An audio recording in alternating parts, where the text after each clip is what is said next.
Hello everybody, this is Mrs Mackie. I'm saying hello to everybody in Year 4, and I'm going to be reading to you Chapter 2 of The Lion, the Witch and the Wardrobe, which is called What Lucy Found There. Good evening, said Lucy, but the fawn was so busy picking up its parcels that at first it did not reply. When it had finished, it made her a little bow. Good evening, said the fawn. Excuse me, I don't want to be inquisitive, but should I be right in thinking that you are a daughter of Eve? My name's Lucy, said she, not quite understanding him. But you are, forgive me, you are what they call a girl, said the fawn. Of course I'm a girl, said Lucy.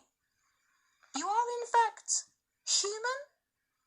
Of course I'm human, said Lucy, still a little puzzled. To be sure, said the fawn. How stupid of me, but I've never seen a son of Adam or a daughter of Eve before. I am delighted. That is to say, and then it stopped, as if it had been going to say something it had not intended, but remembered in time. Delighted, it went on. Allow me to introduce myself. My name is Tumnus. I am very pleased to meet you, Mr. Tumnus, said Lucy. And may I ask, O Lucy, daughter of Eve, said Mr. Tumnus, how you have come into Narnia? Narnia? What's that? Said Lucy. This is the land of Narnia, said the fawn, where we are now, all that lies between the lamp-post and the great castle of Cair Paravel on the eastern sea. And you have come from the wild woods of the west. I got in through the wardrobe in the spare room, said Lucy. Ah, said Mr. Tumnus, in a rather melancholy voice. If only I had worked harder at geography when I was a little fawn. I should no doubt know about all these countries, but it's too late now. But they aren't countries at all, said Lucy, almost laughing. It's only just back there. At least, I'm not sure. It's summer there. Meanwhile, said Mr. Tumnus, it is winter in Narnia, and has been for ever so long, and we shall both catch cold if we stand here talking in the snow. Daughter of Eve, from the far land of Spare where eternal summer reigns around the bright city of Wardrobe, how would it be if you came and had tea with me? Thank you very much, Mr. Tumnus, said Lucy, but I was wondering whether I ought to be getting back. It's only just round the corner, said the fawn, and there'll be a roaring fire and toast and sardines and cake. Well, it's very kind of you, said Lucy, but I shan't be able to stay long. If you will take my arm, daughter of Eve, said Mr. Tumnus, I shall be able to hold the umbrella over both of us. That's the way. Now off we go. And so Lucy found herself walking through the wood, arm in arm with this strange creature, as if they had known one another all their lives. They had not gone far before they came to a place where the ground became rough, and there were rocks all about, and little hills up and little hills down. At the bottom of one small valley, Mr. Tumnus turned suddenly aside as if he were going to walk straight into an unusually large rock. But at the last moment, Lucy found he was leading her into the entrance of a cave. As soon as they were inside, she found herself blinking in the light of a wood fire. Then Mr. Tumnus stooped and took a flaming piece of wood out of the fire with a neat little pair of tongs and lit a lamp. Now, we shan't be long, he said, and immediately put a kettle on. Lucy thought she had never been in a nicer place. It was a little, dry, clean cave of reddish stone with a carpet on the floor and 2 little chairs. One for me and one for a friend, said Mr. Tumnus, and a table and a dresser and a mantelpiece over the fire, and above that a picture of an old faun with a grey beard. In one corner there was a door, which Lucy thought must lead to Mr. Tumnus's bedroom, and on one wall was a shelf full of books. Lucy looked at these while he was setting out the tea things.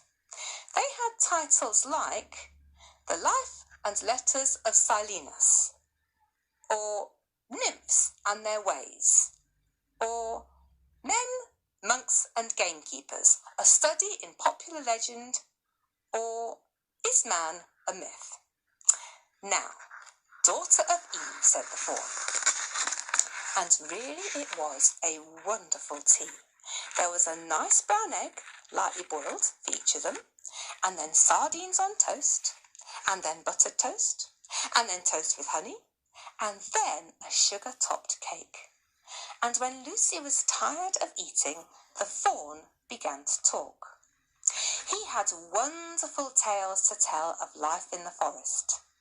He told about the midnight dances, and how the nymphs who lived in the wells and the dryads who lived in the trees came out to dance with the fauns, about long hunting parties after the milk-white stag who could give you wishes if you caught him, about feasting and treasure-seeking with the wild red dwarfs in deep mines and caverns far beneath the forest floor, and then about summer, when the woods were green and old Silenus on his fat donkey would come to visit them, and sometimes Bacchus himself. And then the streams would run with wine instead of water, and the whole forest would give itself up to jollification for weeks on end. Not that it isn't always winter now, he added gloomily. Then, to cheer himself up, he took out from its case on the dresser a strange little flute that looked as if it were made out of straw, and began to play. And the tune he played made Lucy want to cry and laugh and dance and go to sleep all at the same time. It must have been hours later when she shook herself and said, "Oh, Mr. Tumnus, I'm so sorry to stop you, and I do love that tune, but really, I must go home. I only meant to stay for a few minutes." "It's no good now, you know," said the faun, laying down its flute and shaking its head at her very sorrowfully. "No good?" said Lucy, jumping up and feeling rather frightened. "What do you mean? I've got to go home at once. The others will be wondering what has happened to me." But a moment later she asked, "Mr. Tumnus, whatever is the matter?" For the faun's brown eyes had filled with tears, and then the tears began trickling down its cheeks, and soon they were running off the end of its nose, and at last it covered its face with its hands and began to howl. "Mr. Tumnus, Mr. Tumnus," said Lucy in great distress. Don't! What is the matter? Aren't you well? Dear Mr. Tumnus, do tell me what's wrong." But the faun continued sobbing as if its heart would break. And even when Lucy went over and put her arms around him and lent him her handkerchief, he did not stop. He merely took the handkerchief and kept on using it, wringing it out with both hands whenever it got too wet to be any more use, so that presently Lucy was standing in a damp patch. "Mr. Tumnus," bawled Lucy in his ear, shaking him, "do stop! Stop it at once! You ought to be ashamed of yourself, a great big faun like you. What on earth are you crying about?" Oh, sobbed Mr. Tumnus. "I'm crying because I'm such a bad faun." "I don't think you're a bad faun at all," said Lucy. "I think you are a very good faun. You are the nicest faun I've ever met." Oh, you wouldn't say that if you knew," replied Mr. Tumnus between his sobs. "No, I'm a bad faun. I don't suppose there was ever a worse faun since the beginning of the world." "But what have you done?" asked Lucy. "My old father now," said Mr. Tumnus. "That's his picture over the mantelpiece. He would never have done a thing like this." A thing like what? Said Lucy. Like what I've done, said the fawn. Taken service under the White Witch. That's what I am. I'm in the pay of the White Witch. The White Witch? Who is she? White is she that has got all Narnia under her thumb. It's she that makes it always winter and never Christmas. Think of that. How awful, said Lucy. But what does she pay you for? That's the worst of it, said Mr. Tumnus with a deep groan. I'm a kidnapper for her. That's what I am. Look at me, daughter of Eve. Would you believe that I'm the sort of fawn to meet a poor innocent child in the wood, one that had never done me any harm, and pretend to be friendly with it, and invite it home to my cave, all for the sake of lulling it asleep and then handing it over to the White Witch? No, said Lucy. I'm sure you wouldn't do anything of the sort. But I have, said the fawn. Well, said Lucy rather slowly, for she wanted to be truthful and yet not be too hard on him. Well, that was pretty bad, but you're sorry for it, and that I'm sure you will never do it again. Daughter of Eve, don't you understand? Said the fawn. It isn't something I have done. I'm doing it now, this very moment. What do you mean? Cried Lucy, turning very white. You are the child, said Tumnus. I had orders from the White Witch that if I ever saw a son of Adam or a daughter of Eve in the wood, I was to catch them and hand them over to her. And you are the first I ever met. And I've pretended to be your friend and asked you to tea, and all the time I've been meaning to wait till you were asleep and then go and tell her. Oh, but you won't, Mr. Tumnus, said Lucy.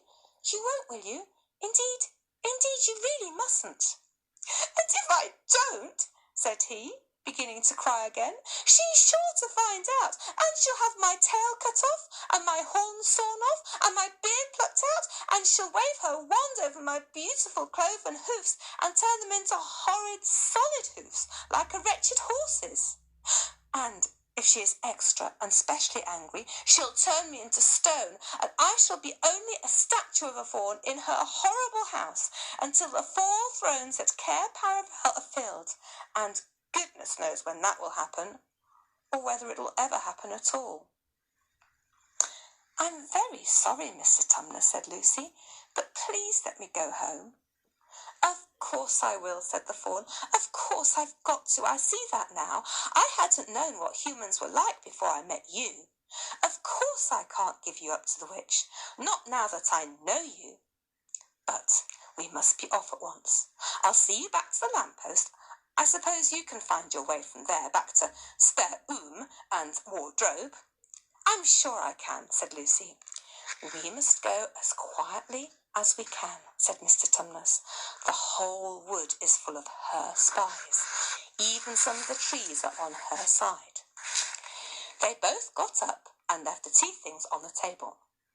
Mr. Tumnus once more put up his umbrella and gave Lucy his arm, and they went out into the snow.